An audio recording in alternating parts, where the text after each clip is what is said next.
Shalom, como estão? Tudo bem? Estamos aqui para mais um vídeo.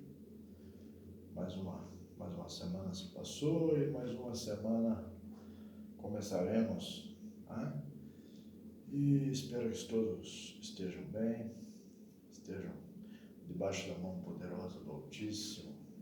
E continuando nossos estudos, vamos fazer uma leitura pelo Evangelho de Mateus, esta semana o capítulo 7, e começamos então a partir do versículo 1. Não julgueis para que não sejais julgados, porque com o juízo com que julgardes sereis julgados, e com a medida com que tiverdes medido, vos hão de medir a vós.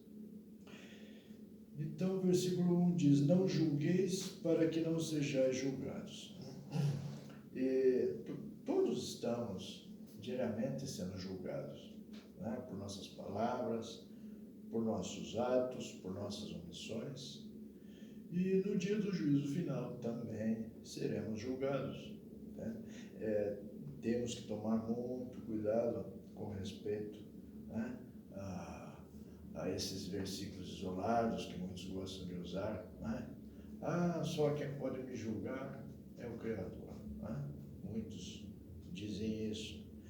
Mas Paulo, numa das suas cartas, ele nos diz que devemos julgar, mas com equidade, né?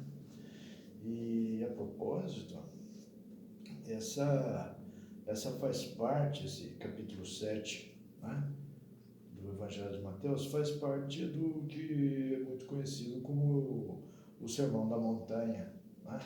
Então ele é uma continuação do mesmo sermão. E para que, antes de continuarmos, tenhamos uma ideia um pouco melhorada, por exemplo, no versículo 12, ele fala assim: portanto, tudo o que vós quereis que os homens vos façam, fazei-lhe também a vós, porque esta é a lei e os profetas, é a Torá e os profetas. Então, tudo que o nosso Salvador, que o nosso Mashiach tem falado e tem feito, né, tudo com respeito à Torá, ao cumprimento das leis, ao cumprimento das ordens, ordenanças do Altíssimo, né? E não devemos de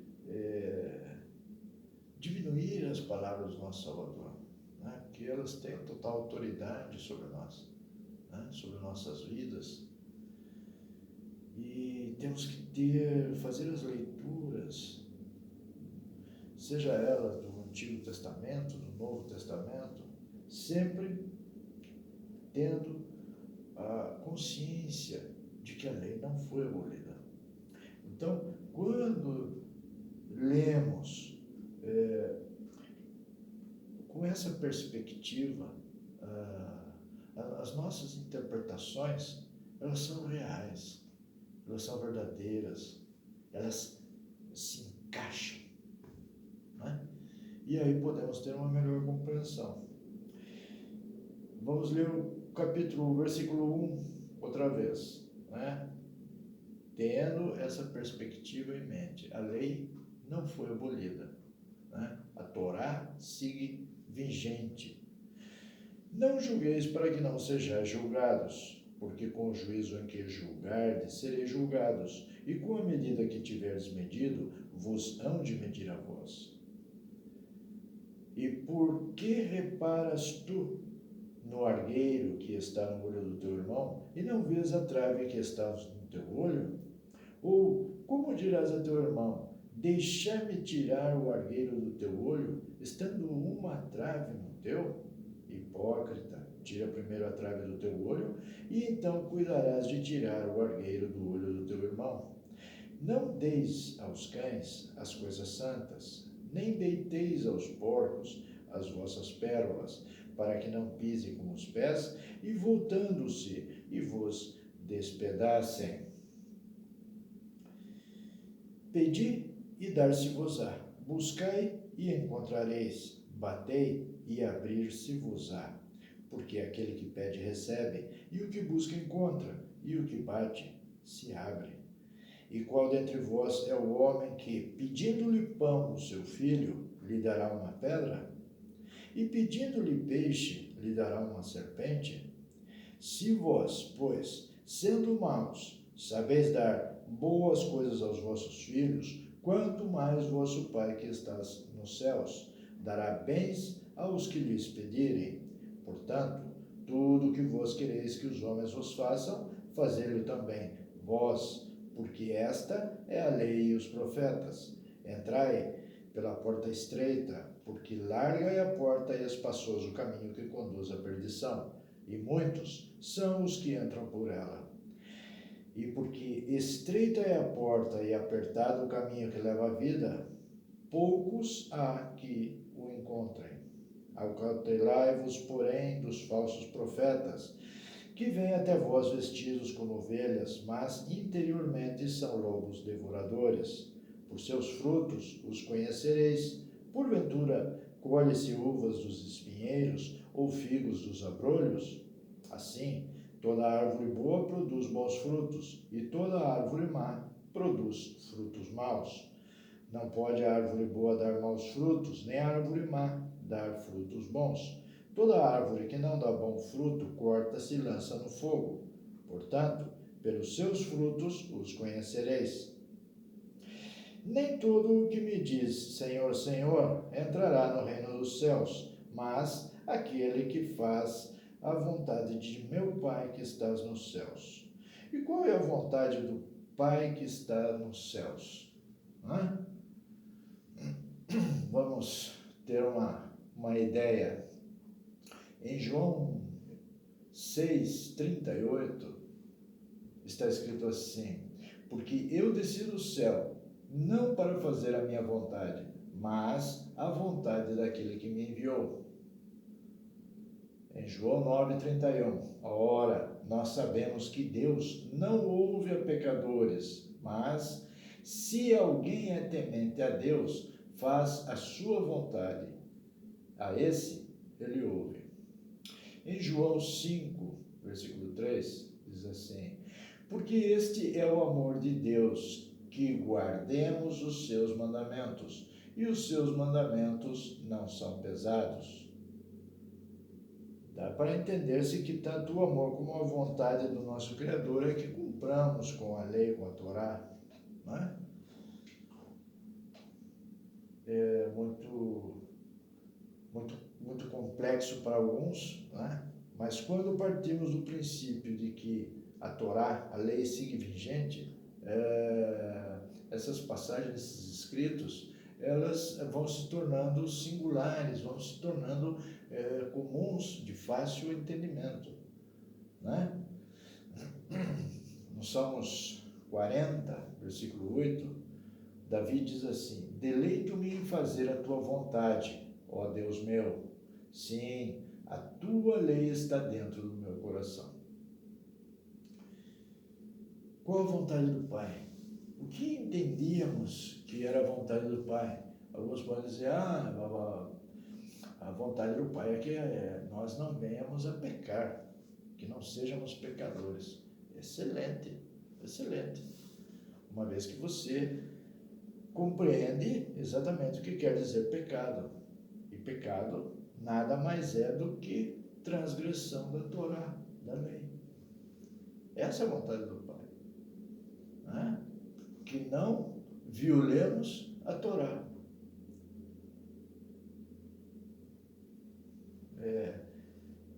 É simples uma vez que temos essa consciência, mas para adquirir essa consciência, essa nova visão, esse novo entendimento, são muitas e muitas barreiras que cada um tem que quebrar dentro de si próprio, né?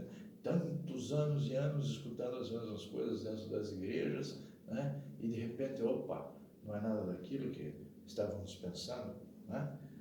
Então, existe muitas coisas que foram ocultadas de nós, com um simples propósito, né? De criar doutrinas e criar igrejas, entende? Que não correspondem com a verdade bíblica, né? São sempre retirados de versículos isolados, fazem-se doutrinas daquilo que não compreendem profundamente. Né? Continuamos, versículo 22. Muitos me dirão naquele dia: Senhor, Senhor, não profetizamos nós em teu nome? E em teu nome não expulsamos demônios? E em teu nome não fizemos muitas maravilhas? E então lhes direi abertamente: nunca vos conheci. Apartai-vos de mim, vós que praticais a iniquidade. E o que é iniquidade? Né? Vamos ver o que é iniquidade. Nas religiões cristãs, a iniquidade é o desrespeito e a negação das leis e mandamentos sagrados de Deus, sendo mencionada diversas vezes no Velho Testamento e no Novo Testamento da Bíblia Sagrada. Então, essa passagem, o Mashiach, nosso Salvador, ele está falando. Está falando do que mesmo? Vamos ler com uma tradução mais popular. Né? E então lhes direi abertamente: nunca vos conheci, apartai-vos de mim, vós que violam a Torá. É isso que o Salvador vai dizer. O que você conhece como Jesus Cristo vai falar: apartai-vos de mim, vós que violam a Torá, que quebram a lei. É conflitante, como eu falei com respeito ao que aprendemos por décadas dentro de igrejas, né? Temos essa noção. Mas por que eles colocaram iniquidade em vez de serem mais explícitos? Justamente isso faz parte do plano deles para manter-nos em plena ignorância. Né? Que foram inventadas palavras novas, né? Algumas traduções trazem anomia, a palavra anomia, né? Em vez de os que praticam a iniquidade, vós que praticais anomia. Né? É a mesma coisa, anomia vem de anomos, do grego.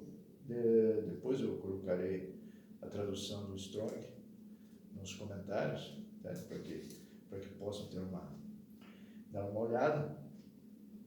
Né? E propositalmente eles colocam essas palavras para que a gente faça uma leitura e deixemos de se aprofundar nessas questões tão delicadas. Né?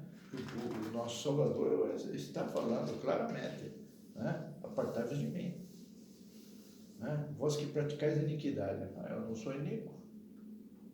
Será que não? Você cumpre com a Torá, cumpre com a lei?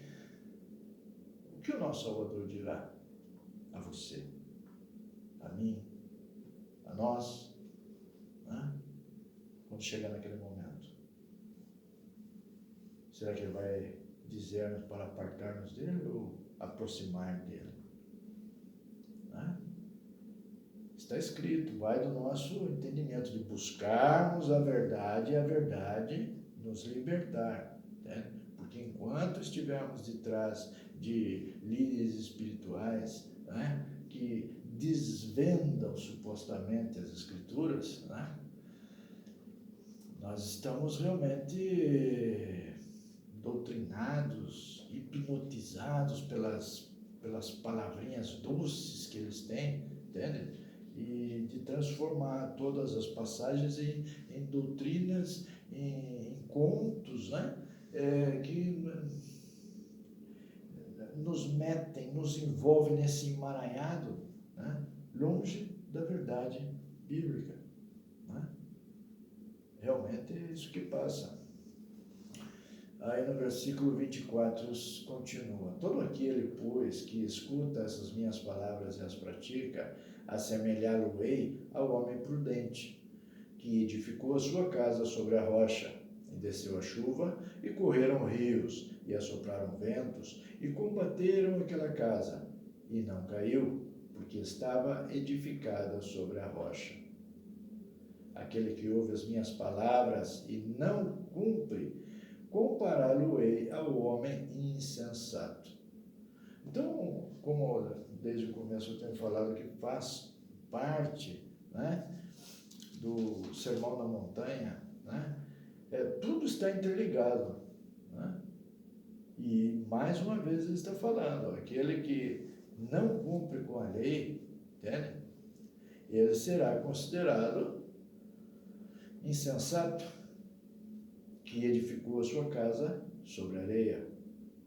E desceu a chuva, e correram rios, e assopraram os ventos, e combateram aquela casa, e caiu, e foi grande a sua queda. E aconteceu que, concluindo Jesus esse discurso, a multidão se admirou da sua doutrina. Né? Temos que ter muito cuidado, porque o nosso Salvador, ele sempre está falando com respeito ao cumprimento da lei, ao cumprimento da Torá. Né? Isso é muito importante para nós. Temos que procurar entender se o irmão não está conseguindo assimilar essa nova informação, essa ideia de que, a lei está vigente, né?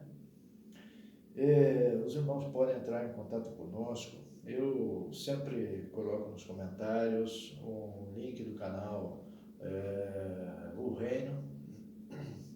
São excelentes estudos que vão ajudar os irmãos a ter uma melhor compreensão do que se trata essas verdades, entende? E começa a se desligar dessas doutrinas de homens, né? E nos voltar para os escritos, para a palavra, para a Bíblia, e realmente ajudar a você a compreender, né, do que se trata todo esse livro, né? Do que se trata esse livro? Qual é a função dele? Para que serve? Ele é dividido? Ele tem contradição? Não. Aqui é o Antigo e o Novo Testamento, como você assim conhece, mas ele é unido. Ele não tem contradição nenhuma.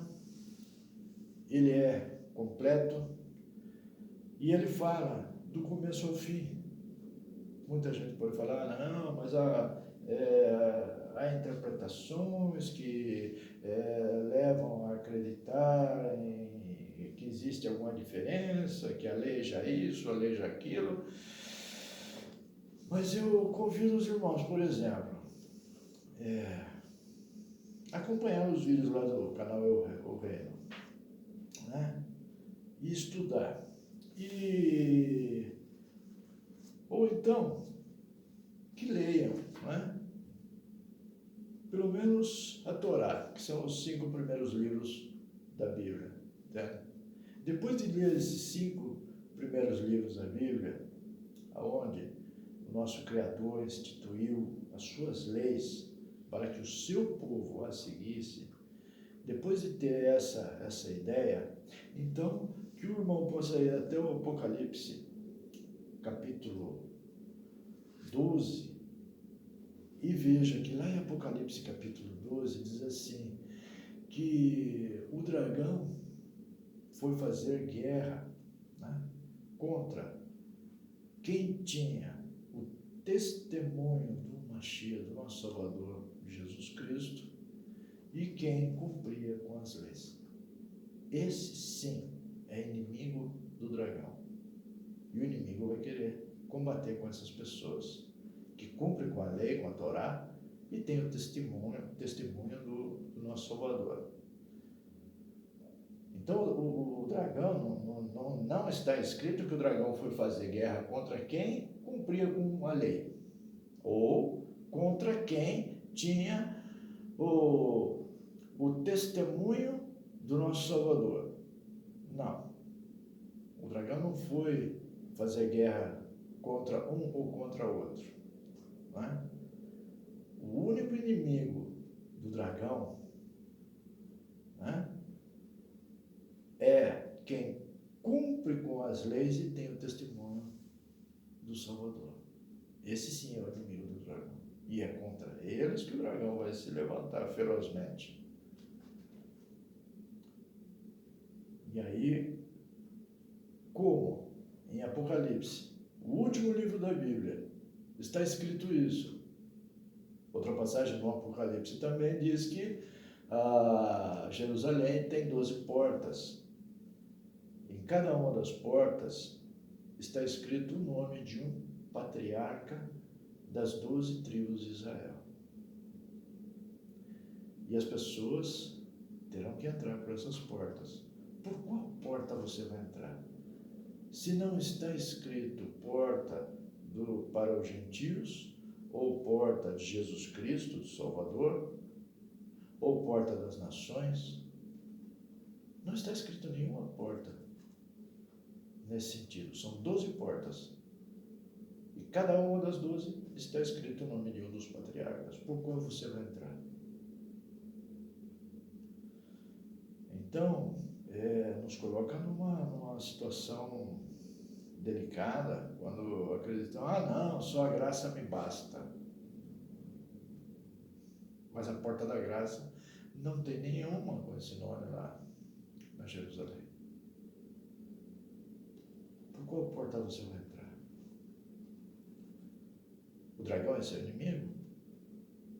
Então são coisas assim que nos fazem pensar e buscar informações realmente válidas, né? Dessas palavras bíblicas que nos conduzem a um verdadeiro entendimento, né? E eu digo aos irmãos, busquem a verdade para que sejam livres, porque não existe outro caminho, não existe. Se você está confortável que você está terceirizando a tua fé, né? Lá tem um líder espiritual que conduz a irmandade, entende? Eu para você realmente não posso dizer nada. A única coisa que eu digo é que não é o verdadeiro caminho, entende? Porque a nossa salvação é individual e a gente tem que procurar e tem que se alimentar com a palavra, com a verdade, né? Porque o Mashiach, ele falou, o Salvador nos disse,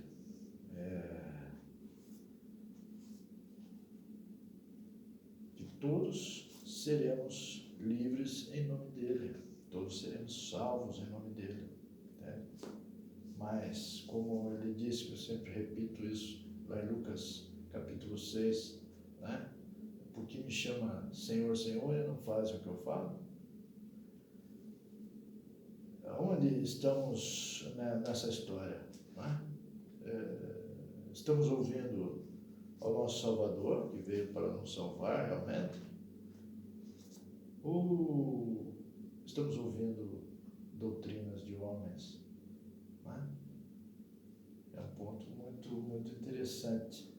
E o último versículo desse capítulo 7, ele fala assim, é o versículo 29. Portanto, os ensinava como tendo autoridade, e não como os escribas, né? Aí muitas pessoas falam, tá vendo? Ele não ensinava igual que os escribas. Ninguém que pisou nesta terra teve a capacidade de ensinar igual ao nosso Salvador, né? O nosso Salvador não ensinava nem que igual a escriba, nem fariseu, nem igual Paulo, nem Pedro, nem o seu pastor ou o seu padre. Ele não ensinava igual a eles, né? Bom, o nosso Salvador nos ensinava perfeitamente, porque toda autoridade, aqui diz aqui, porquanto os ensinava como tendo autoridade, e a palavra nos diz que toda autoridade lhe foi dada. O Pai lhe deu, né? Só Ele, mais ninguém, né?